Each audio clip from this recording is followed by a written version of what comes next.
Hi guys, today we are going to learn how to make a Facebook account public. First of all, unlock your phone and open the Facebook app. Make sure you are logged into your account properly.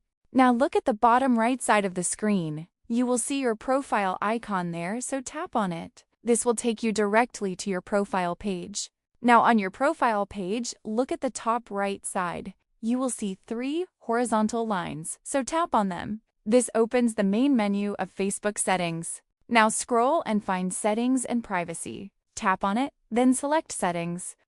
This will open your account settings page. Now scroll down and find Audience and Visibility. Tap on it to open privacy-related settings. This section controls who can see your profile and content. Now you will see options like who can send friend requests or view you. Change these settings to everyone or public. This allows more people to find and interact with your profile.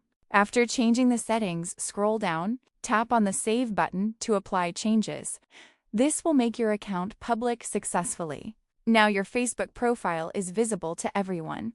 So guys, that's how you can easily make your Facebook account public. It only takes a few steps, but it increases your visibility a lot. If this helped you, make sure to subscribe and comment.